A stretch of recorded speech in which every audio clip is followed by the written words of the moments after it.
Again, I am Sierra Van Richtegger. I have the pleasure of introducing our next panel on sustainability and community. And it is my absolute pleasure to bring up Joy Bailey Bryant, of Lord Cultural Resources. Joy is the president of Lord Cultural Resources, a global arts and culture consulting practice. Wow, a vision, a beauty, yes. Make some commotion for Joy.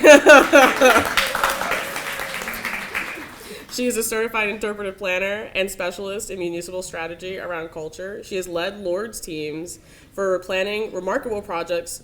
These are very casual projects, by the way. The National Museum of African American History and Culture in Washington, D.C., you know.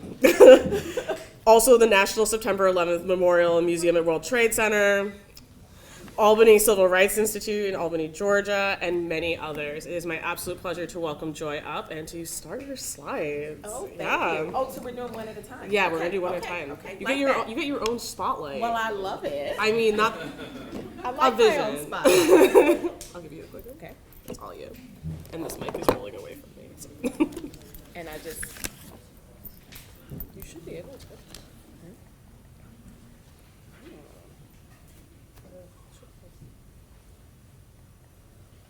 I can just say next slide. I'm trying to figure out why the. Let me double check. Okay, no worries.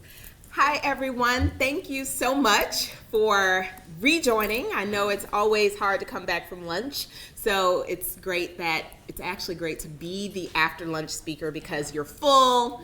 Don't go to sleep. We'll keep you upbeat. Okay. So, yes, I am Joy Bailey Bryant. I'm president of the U.S. company of a company called Lord Cultural Resources. And we are a company that only works with arts and culture. So we work with arts and cultural assets like museums, parks, gardens, libraries, citywide municipalities on cultural plans, all for one purpose, to ensure that those spaces are what we say we are, community assets. So of benefit. We don't want any public space, museum, park, garden, library, that is not going to be of benefit in the communities either that they are placed, so they're communities of geography, or of practice, so the people who really care and know about those topics. So Lord so I've been with this company since I was 2 years old. I literally have been with Lord for 21 years. And before that, I was at the Institute of Museum and Library Services, which is a granting agency for museums and libraries that you all might know a little something about. I count myself as extremely blessed to have Christopher Columbus discovered this organization because I have the opportunity to work with so many wonderful communities across the globe. I do want to start, I know you've probably done this, but since I just got here, I want to acknowledge that my office sits on the historic lands of the Lenape people in New York, and I do this on purpose to make sure that, because especially in the work that we're doing, it's important that we think about, yes, the people who were on this space before we got here, right? We're standing here at Weeksville Heritage Center, this really important place, and thinking about the people who worked so hard to create this space and the reason that we can be here speaking, talking, and learning and enjoying one another. So we call the name of the Lenape people tribal, and please do think about, and if you want, I'm going to take 2 seconds to pause and say, call out the name of either a tribal land on which your organization sits, or an ancestor that you'd like to call out. Just really quickly, I'm going to give you 2 seconds while I go to the next slide. Awesome. Joan Maynard, must do. So I've actually told you a little bit about our company already, and so I'm going to talk in this presentation, because we're talking about sustainability and community. I do want to talk about, actually I'm going to jump to I was jumping into this. There. I want to talk a little bit about what it means to vision, plan, and then implement. So we have a wonderful series happening. I'm going to talk about the visioning, planning, and then there's the overlap and the planning. I'm going to go to Envoy, and then we'll take it to the architect next. So we actually have a series of the process of how this kind of planning for a new institution might go.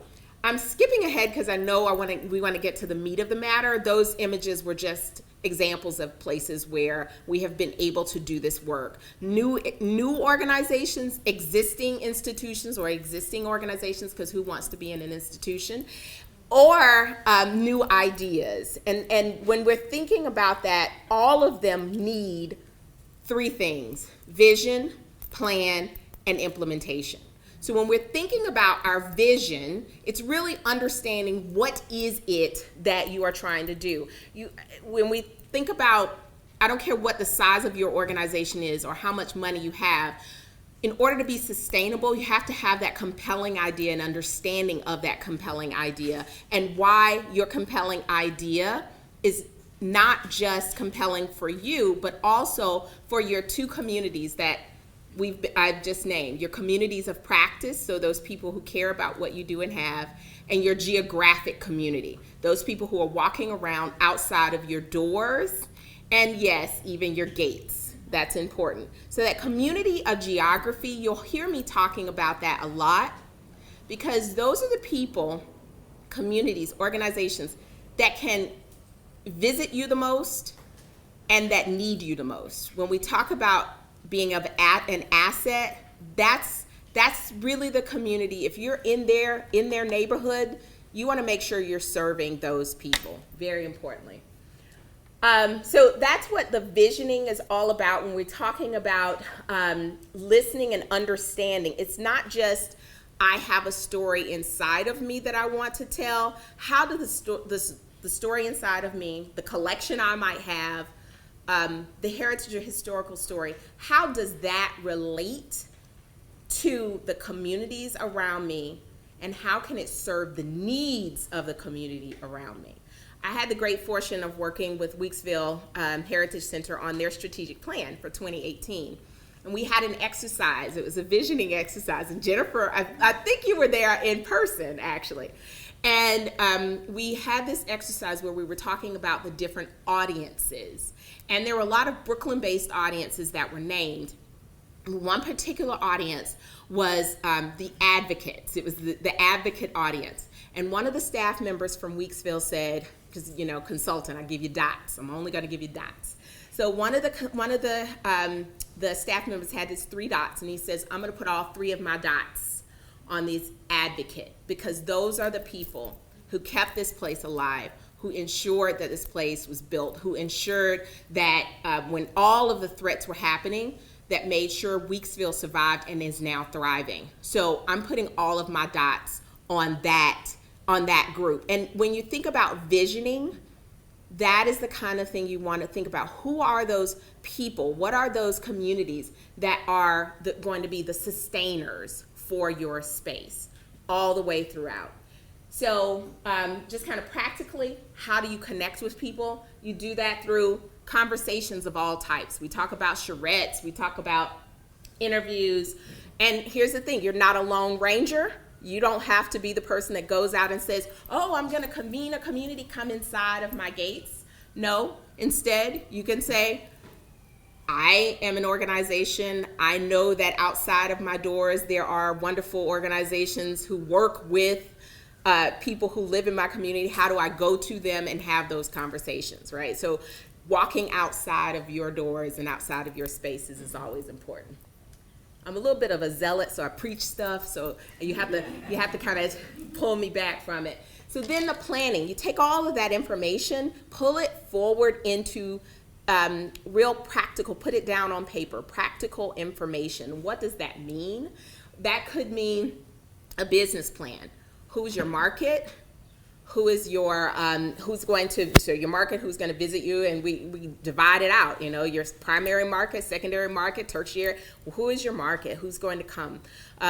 Who are you going to engage with? When I use the word come here as in physical, but in reality also, who is going to visit you? Is that physical or virtual? How are you going to engage with that group? And then what is it going to cost to offer whatever it is you're offering? So thinking about the operational cost, and how much money are you going to make? So that revenue, gentrification. Gentrification is not the word I wanted to use. Generation is the word I want. So revenue generation. And then when you think about operating and expense, those two together, as a nonprofit, you want, as a nonprofit, the number's supposed to come to zero. A lot of times it comes a little bit less than zero, right? Sometimes the number's a minus in front of there. So how are you going to cover that gap? That's really important, and that's when you get into kind of the fundraising going further. So that's the type of planning we do at the bottom line ending. So the strategic planning to kind of understand it and get to that space, the business planning. And then there's other parts like exhibition space plans, like what is the story you're telling, the interpretation, all of those types of things if you're in a museum space. But I'll just focus on those bigger picture business plans, strategic plans, and really moving into that space. So that said, I believe that I have talked my 5 minutes. I'm not going to have a little bit on what makes a sustainable cultural project. I'll let you see it, and then I'll talk about it for a minute. No, I'm not even going to, I'm just saying. Local ownership and participation. And the word is ownership, not buy-in, right? We're not trying to get people to buy into what you're selling. That won't work. It's all, they got to own it, and they have to feel that they own it. So there we go. That's it. All right, Adrienne.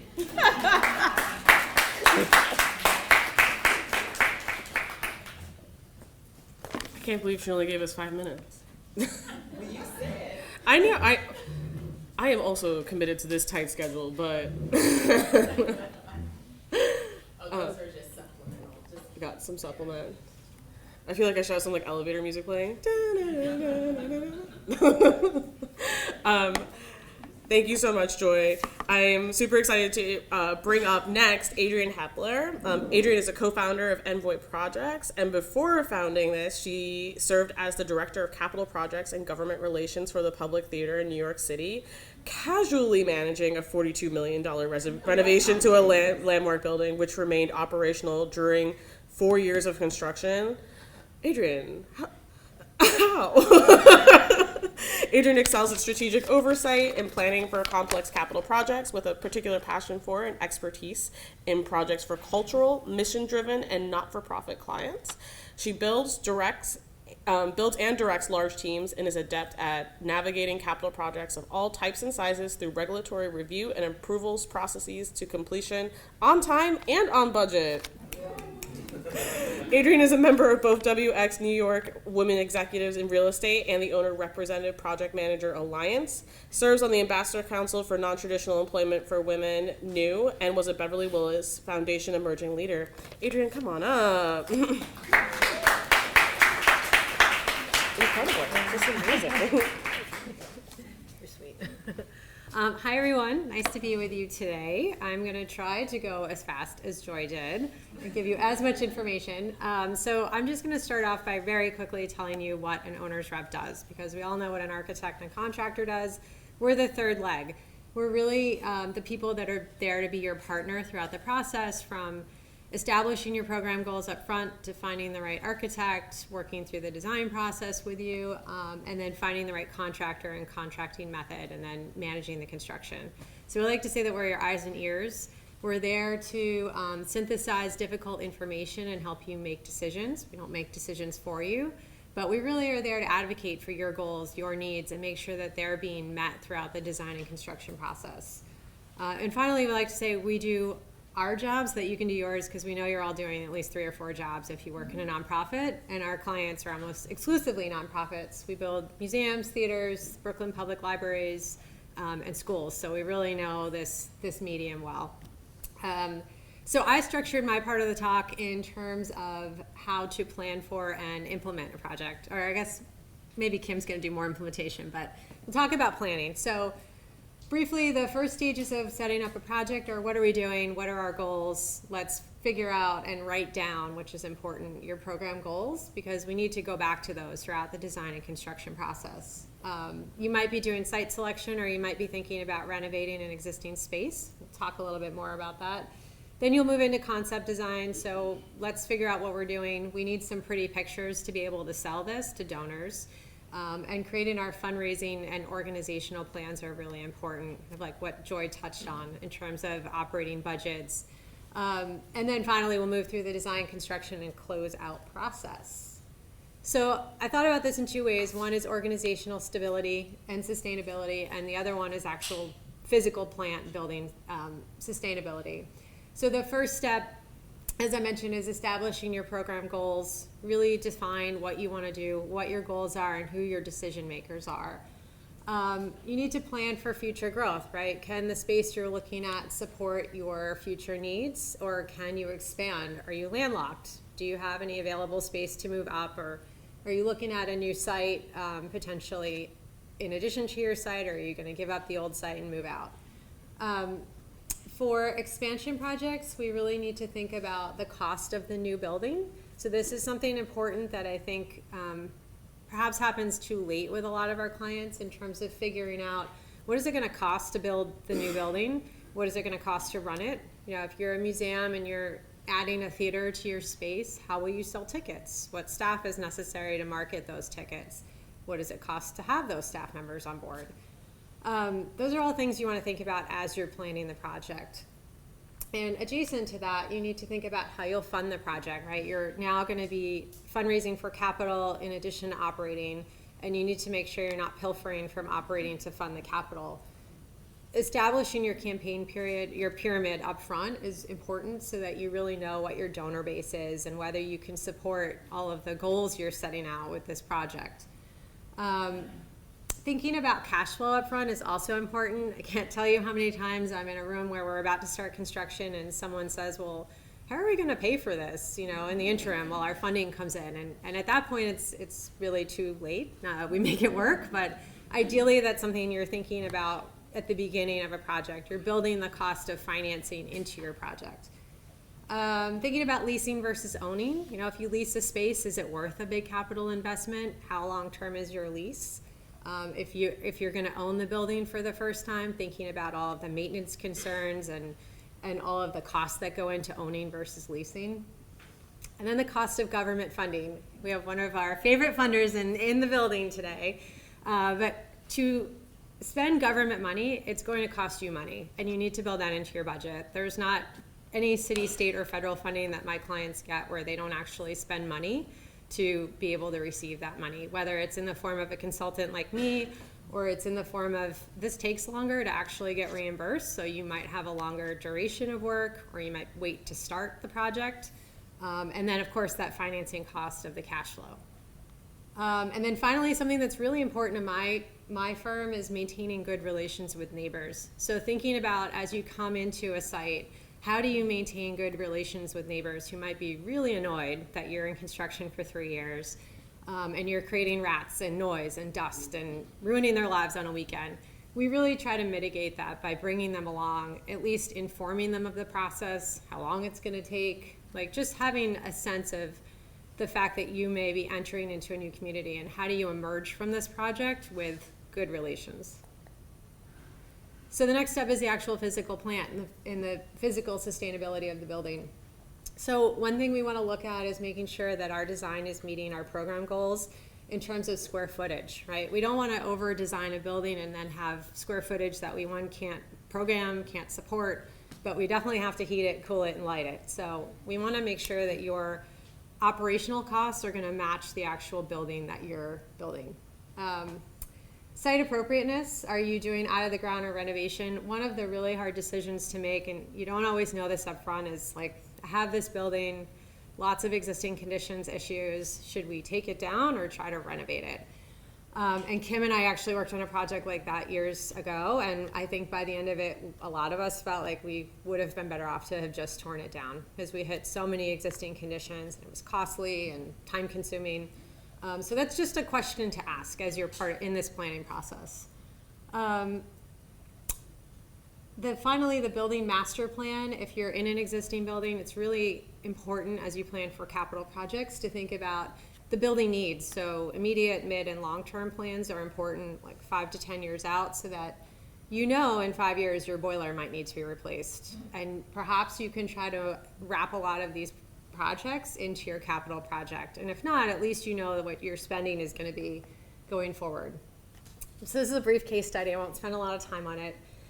This looks like a trick photo where it looks like it's actually rotated 90 degrees, but this is a real vertical photo, and this is just an example of a building we're building now in Manhattan for a school, where we had to cut out the floor plates and we had to put in all of this shoring to hold up the facade and the building while we're building. This is a good example of one of those that, like, maybe it should have been torn down.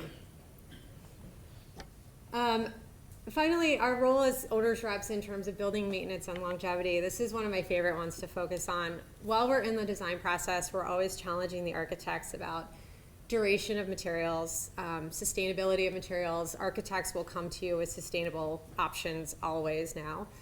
So that's not really the issue, but thinking about nobody has storage, right? So how much attic stock can you actually hold? Do you need all of the light bulbs that they're specifying? Do you need all the carpet tile? Can you simplify your material selection so that it's easier for you to maintain? Another thing to think about, especially post-COVID, is all of the cleaning that our buildings are facing, right? With maybe harsher chemicals than we might have used a few years ago. So how do materials hold up to that?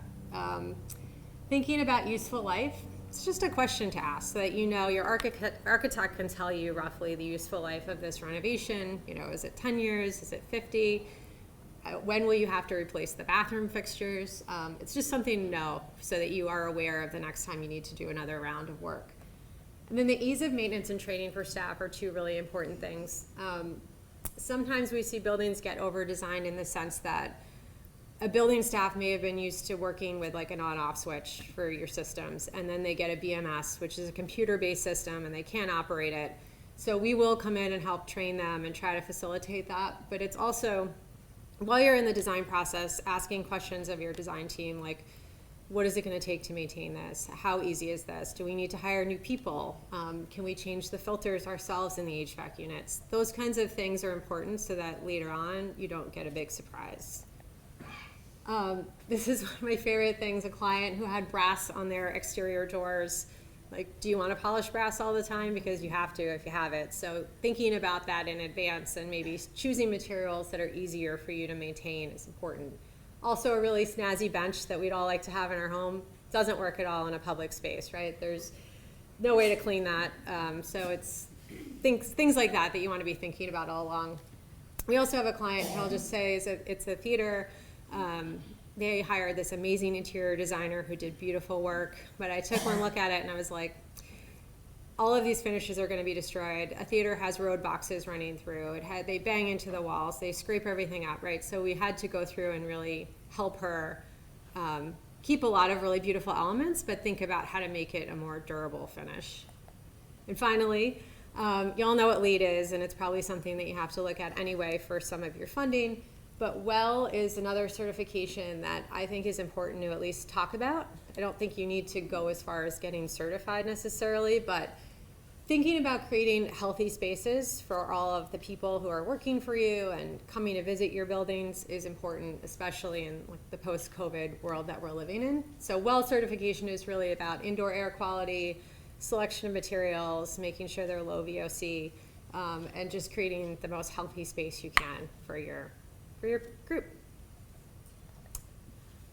That's it.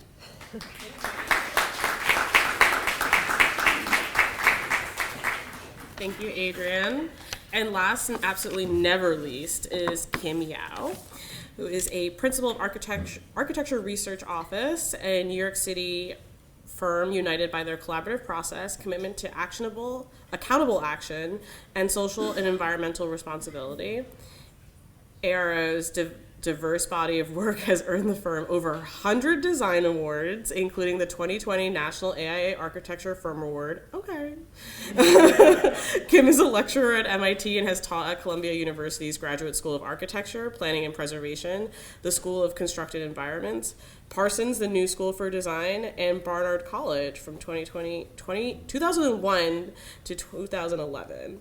Kim was awarded the AIA New York Medal of Honor and the Beverly Willis Foundation Mentorship Award. She was president of AIA New York in 2020 and serves on the board of the Center for Architecture. Come on up, Kim.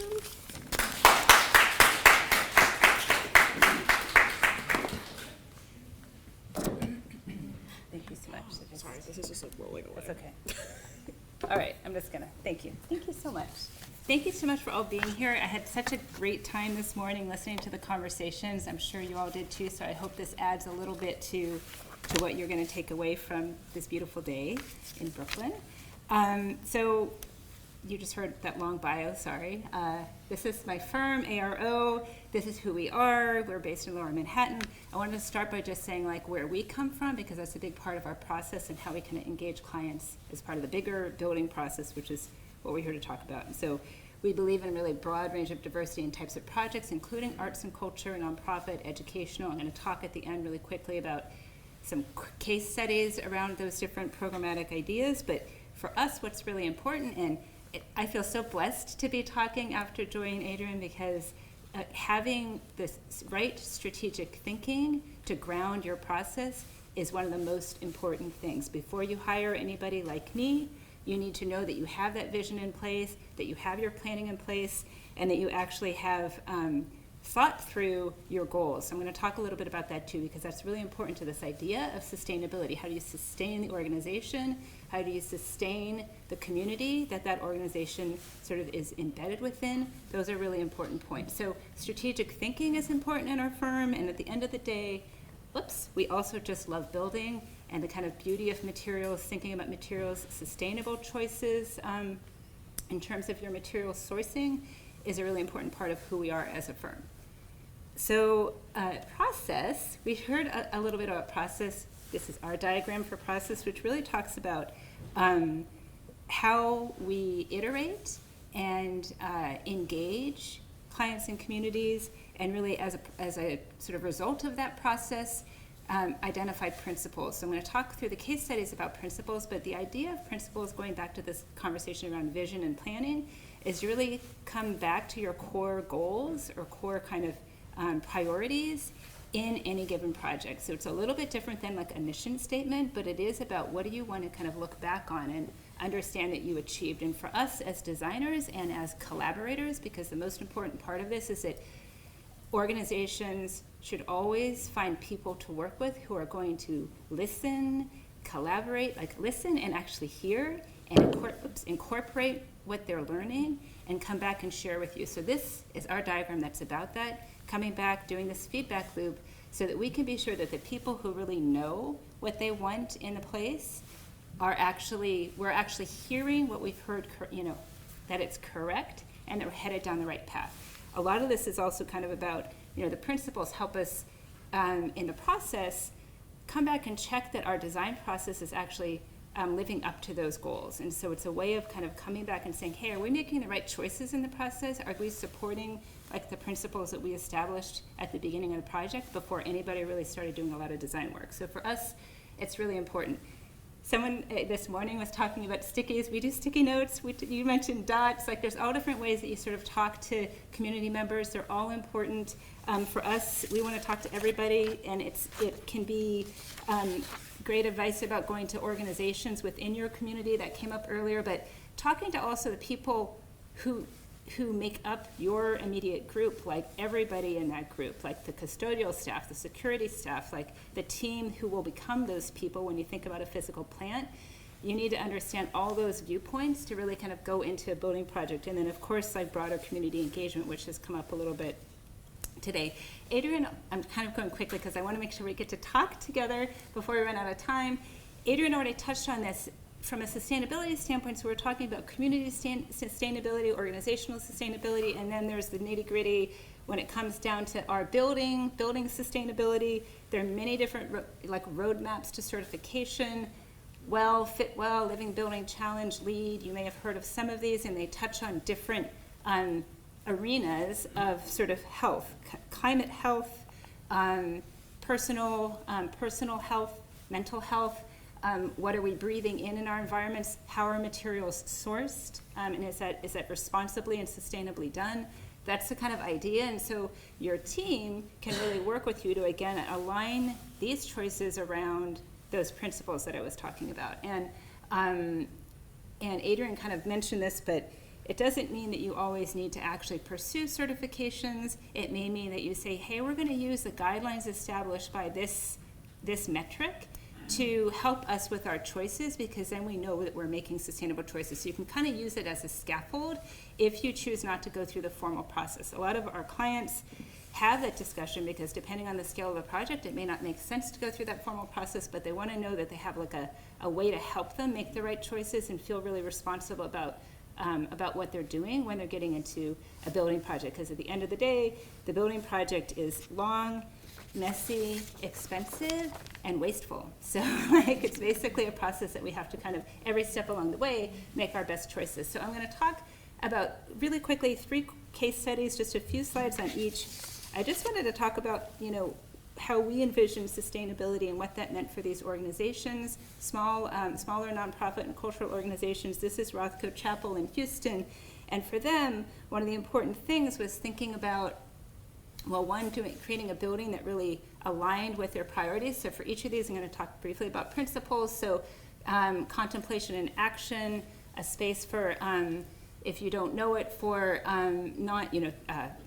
secular spirituality, so kind of and reflection, and for social action, and a place for many, many different people in their diverse community to come and celebrate and kind of engage. And so the values of the organization really have to guide the values of the building project, and that's what I'm talking about relative to principles. So you can see that some of these are about experience. That third one says improve facilities in support of the mission. That's really about the plant, like what Adrienne was talking about maintenance, operations. All of those everyday decisions are incredibly important for the sustainability of the building, to sustain it, maintain it, and have it kind of actually live a really long life, which is what you want for that kind of investment of resources. So that's sort of important to us. For us, for this organization, it was also important to think about a phased approach. They were doing a restoration of the chapel. I loved the conversation this morning around preservation because it's a really important, part of our building process. But restoration of the chapel, and then in a very residential scaled neighborhood with bungalows. And so the idea was to sort of take some of the program that had been in the chapel, remove it to a welcome building, very small building, and to do that in a phased way. These are just some images of the project. That's the restoration. To do it in a phased way, because over that longer term capital planning timeline and advancement or fundraising timeline, breaking the project into smaller pieces can be beneficial. And so they were able to do the welcome house, the restoration of the chapel that met their core program goals to kind of allow the chapel to do what it needs to do. We did landscape work. This is a project we did in collaboration with Nelson Bird Woltz and many other people, but Nelson Bird Woltz is a landscape architect. And then in the future, we're now working on phase 2. So breaking the project into phases so that you could kind of have community come and also continue your outreach into the community, continue your advancement and development work, but then also, when the time is right, move forward with your building project. So that's one typical strategy that works really well. Very different process. This is actually a school, Launch Expeditionary Learning. It's a charter school in Bed-Stuy. And for this client, this project, we worked with them collaboratively with Scape, who's a landscape architect, and Colocate, who's another architect primarily based in New Orleans. And the idea here for this organization is, how are we going to move our amazing school from Bed-Stuy to Floyd Bennett Field? And this conversation evolved around, they're an expeditionary school, so the idea of being outside and doing basically outward bound style learning was very important. Being in the landscape and doing project-based learning outside of the landscape rather than the classroom was of vital importance to them. But they're in Bed-Stuy now, so this idea of transitioning from one kind of community to an entirely different, disconnected, maybe non-community location was a really big important topic for them. The other thing that the school leadership said is we want to design anti-racist space. And we said, well, you know, what do you think that is? Like, what is that? Like, how do we define what anti-racist space is? How do we try to understand what values might go into creating a space where everybody feels that they belong? So we, with this team, were able to go through engagement sessions, work from those conversations, have themes emerge about the priorities. These are the conversations that inform those principles that went into thinking about the project. This is a project that's in early planning, early concept design, and basically is kind of working towards more funding. With Scape and the team looked at those site histories, like acknowledging the kind of history and complex history of the site. And then with Co-Locate and their team in this community engagement conversation, talking about design justice and embedding these values into the project for relative to the principles. So this basically, through many conversations that happened in real space, also via Zoom calls, all these different formats to maximize engagement with the community and with the school community and the broader community, we were able to kind of distill down a set of principles that in our minds helped lead us towards this idea of anti-racist space. So here are the project principles: education, stewardship, and community. And then thinking about the ways that those stewardship ideas and design justice principles embed in the site was important. This site is really all about the landscape, and there's like one really bad existing building that will be our part of the project, which we're transforming for the school piece, and Co-Locate will be working on that with us and some other smaller buildings on the site. One of the things they realized is, you know, we can't really move our school from point A to point B, so they're expanding the school. So the idea is to go from, say, the middle school now to like high school on this other site, so they kind of acknowledge the importance of the younger students staying within the Bed-Stuy community. So that was a really big part of the conversation. And there's just a few. And then finally, Church Center, I wanted to include this one. This is up in Hudson. This is Frederick Church. This is his landscape and his home. And I wanted to include it because here there's an alignment around the goals and values of the organization. This is a public-private partnership to orient, to engage, and to steward. The whole idea here is for people to come to the site and understand the landscape before they enter it. So siting the building, but creating a building that is energy efficient, that uses cross-laminated timber, so basically mass timber and wood strategies, to tie into Church's own appreciation for the landscape. He was a painter, but he was also a farmer. He worked and sculpted this whole landscape, and he reforested big portions of it. So for us in this project, it's really about saying, how do you take the building and our choices in the building and align them with the values of the organization and do that in as effective a way as possible. It also has all of these like energy efficiency features and performance features that relate to the building sustainability. So again, sustainability of the organization and letting that kind of trickle down to sustainability of the capital project. Thank you.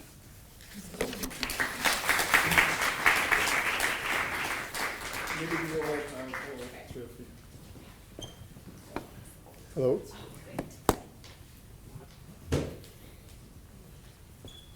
Hello. Okay, it's working. Thank you. Oh. Hi everybody. I just want to also briefly introduce myself. I'm Koray Duman. I have an office in Lower East Side called Bureau Koray Duman Architects, and I'm part of the AIA here. And I just want to thank you all being here. Yeah, again. Rush, you know, we have limited time, so what I want to maybe start is that first, I also have a few questions, but I want to first ask if anybody have any questions to start with. We will have for our speakers. And another part of it is that I know we have been talking to each other, and there was great conversation, so please, if you have questions to each other too, but I just want to first see if there's any questions here.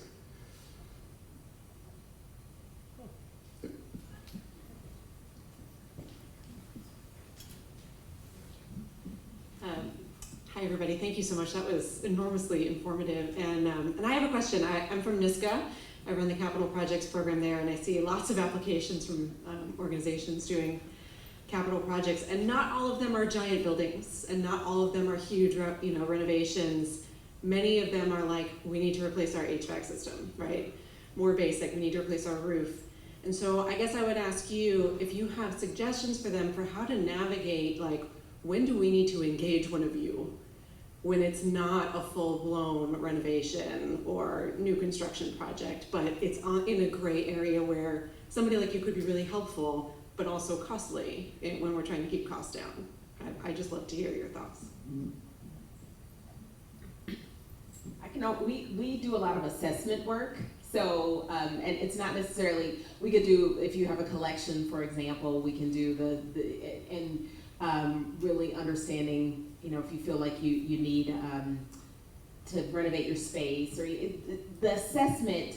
I think all of our answer is going to be about assessment first, because really understanding what you need, and that was actually, Gray has a question for us, which is around how do you minimize costs, and it's really around the planning first. Is like knowing what you want to do before you go out and engage somebody to do it. And so the answer to your question, I think, is exactly that assessment, figuring out what you need to do first. Yeah, I would say that if you're not using consultants, like if it's just an HVAC or boiler replacement, go get 3 bids. Don't just go with the team that you've known forever. You can get into the habit of doing that and then, not get competitive pricing. So I would say definitely try your best to get competitive pricing, establish a similar scope of work, walk them all through your site so that they can see the conditions, and then, if you need help leveling the bids when they come in, sometimes we will help people with that pro bono. Like if there's questions, if you just need a little guidance, you can always pick up the phone and call, and if we can help for limited fee or free, we are happy to do so. Yeah, thanks. I think that those two things align around basically trying to understand the problem, right? So this idea of gathering as much information as you can before you start to hire people is really important. And so simple organizational ideas, get some bids, because that will help you put together a budget.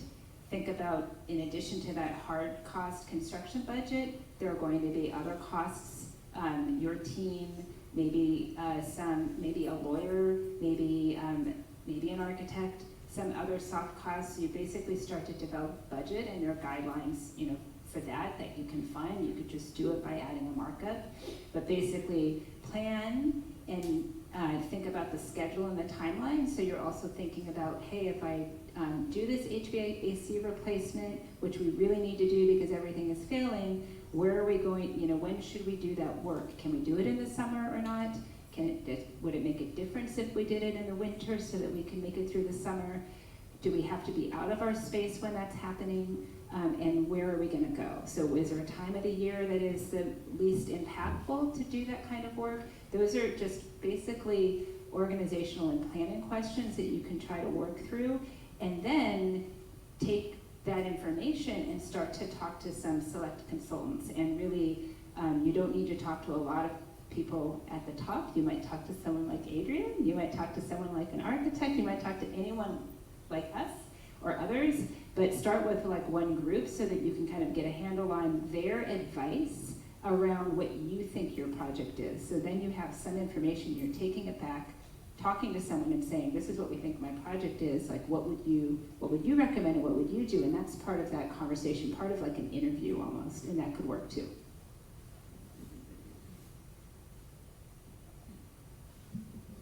Hello, sorry, my voice is leaving me, but my name is Lorraine. I am with an experienced design firm called Local Projects. Actually, I had a question for Joy. You highlighted the difference between ownership and buy-in when speaking with communities. When clients come to us, they're typically in a place where they are pretty clear about what their message is, what their story is that they want to tell, but they often ask us to advise on when to engage with community members if they haven't done so already. And so I'm interested in you talking a little bit more about your approach or engagement approach is, and when the right time to do that is for an organization. Thanks, Lorraine. Thanks for that question. And it's a difference depending on what your organization is and what you're trying to do. Obviously, there's levels of engagement, right? There's small conversations that you can have. We are advocates of engagement on every level. So if your idea is fully baked and you haven't talked to anyone about it, it's okay. It's okay. Sometimes it happens that way, right? That's okay. So what you want to do in that space is you kind of want to start the slow trickle. So you want to engage with people in smaller groups. You don't want a big old town hall meeting where you're showing all of your drawings and all of those kinds of things. But you do want to have those kind of smaller testing kind of conversations so that you can get feedback. And one of the things I think about from the perspective of the planning first is change orders cost, right? Like, so it would be nice to get as much information as possible to put into those drawings as opposed to having to make the changes. But it's okay, because sometimes life is lifing and you're gonna have to make the changes. So that's the long story of it. Engage as much as possible, but do plan your intervals. And so then you can actually say, okay, if I've got this much information, I want to engage this small group. If I've got this much information, I want to engage this larger group. And what are those forums and organizations that you want to partner with to kind of manage that? And last part, managing the expectation of the people who you are speaking to, because once you reach out, they want to hear back. What did you do with what I told you? So you want to be able to have that feedback dialogue, keep it going.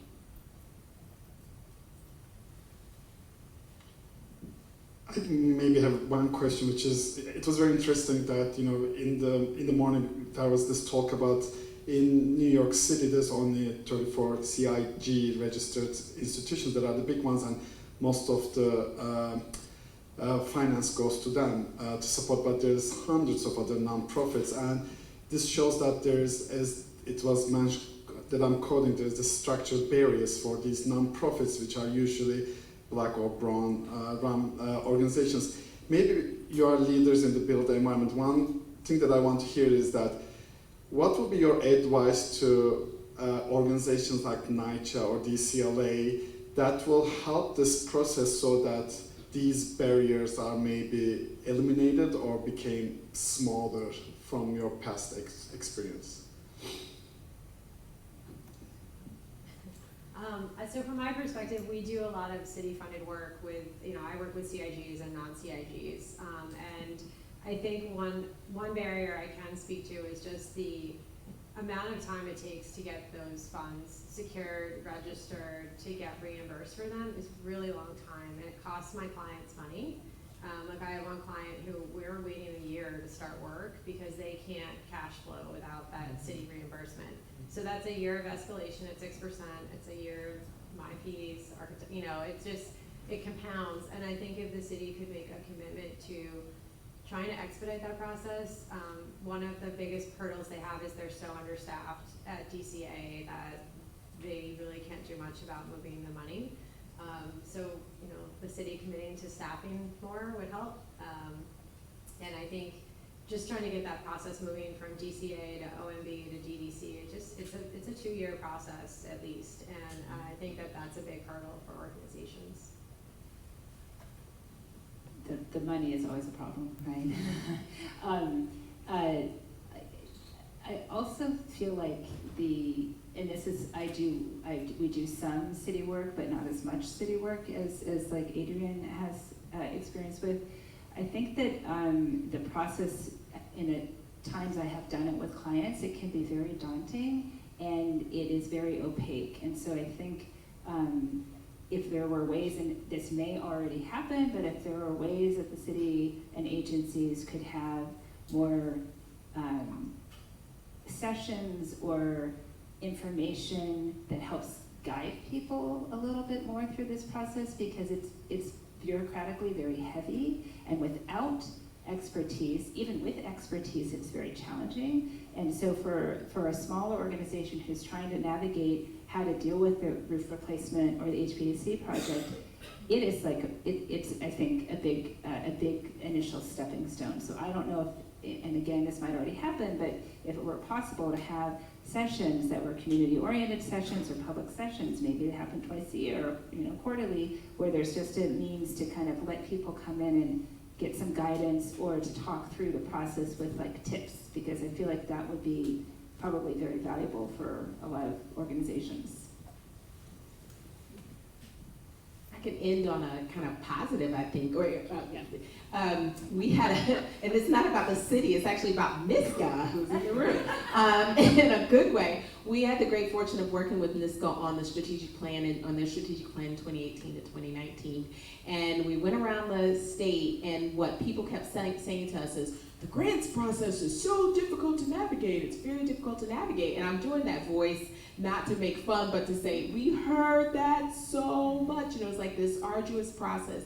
And I'll just give NISCA full kudos. They addressed that issue, and now there's like the grants gateway process. I'm trying to look at you in the face and say, but I can't see. But the grants gateway process, which is like that 1, 2, 3. Now it's still a grant, right? So you still got to put the work in, but it is not that arduous.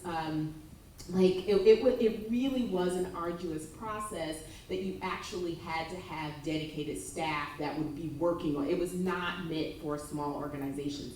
And so NISCA has really took it upon itself and reformatted its granting process. So Grants Gateway is just so much more manageable now. So I'll just put that out there as a major change.